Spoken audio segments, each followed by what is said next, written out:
Aina ya pili, adwiyatun wa aqaqiru tuathiru ala badani almashuri, ni uchawi wa kutumia madawa magome, na huu pia ni uchawi nao. Anaweza akapewa mtu kaeke sehemu fulani, kamtupie sehemu fulani, kamwagie kitandani kwake anapolala, kamwekee pale chini ya, akikanyaga tu hii jambo limekwisha. Madawa nayo huathiri katika mwili wa mtu aliyefanyiwa uchawi huo, na huathiri kadhalika akili yake, kama ambavyo huathiri matakwa yake. Kwa mtu matakwa yake, mfano anampenda fulani, basi tu yatokea ameanza kumchukia, ameathiriwa kwenye irada ni matakwa. Ndio wale wanarogana kwa makazini, bosi anampenda mtu fulani. Kwa nini apendwe yeye na bosi? Kwa nini akisema yeye tu bosi anakubali? Kwa nini sisi wao? Pia haya hufanyana wake wenza. Kwa nini awe yeye? Kitu kidogo yeye akisema yeye, jambo linafanywa kazi. Asiposema yeye, wakisema wengine, jambo halifanywi kazi.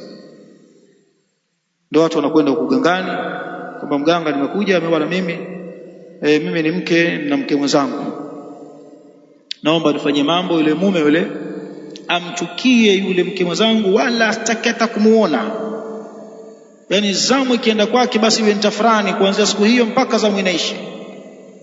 Akija kwangu yawe mambo ni mazuri, shwari, kombe kuelea. Mkokohoa tu anauliza, Fatuma unataka nini? Mume wangu alikuwa anakohoa tu. Najua unataka kunituma Fatuma. Limbwata hili ni aina katika aina za kichawi. Amelishwa limbwata ni uchawi. Inna ruqa wattamaima wattiwalata shirkun, Mtume anasema inna ruqa, hakika matabano ya kishirikina, wattamaima, na mahirizi, wattiwalata, na malimbwata, shirkun, yote ni ushirikina. Sisi tunaelewana jamani hapa?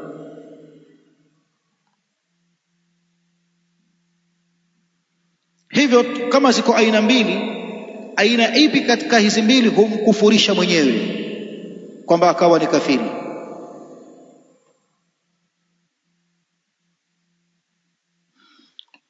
Uchawi ambao ndani yake kuna kutaamaliana na mashaitani, uchawi anaoufanya yule mchawi ambaye ana mashirikiano na mashetani, akawa anawaabudu mashetani hao, anajikurubisha kwao kwa lengo kwamba aweze kumdhuru mtu mwingine fulani. Aina hii ni shirkun akbar, shirki kubwa,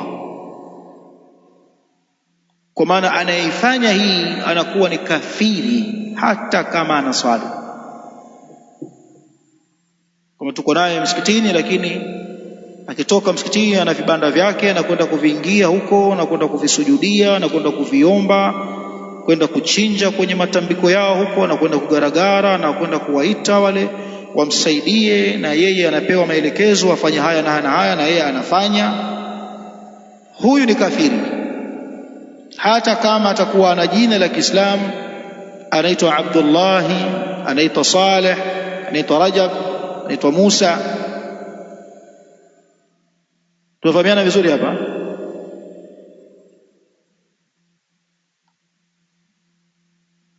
Aina ya pili ni ule uchawi ambao haujafikia daraja hili, lakini kuna uadui ndani yake na ufasiki. Ni yule ambaye anatumia tu madawa, lakini hana miamala na mashetani, tumia madawa, anachukua hiki, anafanya hiki, anaunganisha hapa, katupa mahala fulani, amdhuru mtu. Hili halijafikia daraja la kwamba ni kafir, kwa kuwa hakuna ibada fulani ameifanya, kafanya uadui na ufasik, kudhuru watu na akili zao na mili yao. Haja taamaliana na mashetani, haja wachinjia, haendi mizimuni. Wewe unasema ni mtaalamu wa vitabu, mfano huu ni fasik. Tumeelewana jamani, eh? Naam, adhini muadhin. Iwe leo tumefungua huu mlango na aya moja na maelezo haya mliyosikia, alafu tutakuja kuendelea kwenye aya inayofuata na hadithi za Mtume sallallahu alayhi wasallam. Adhini muadhin.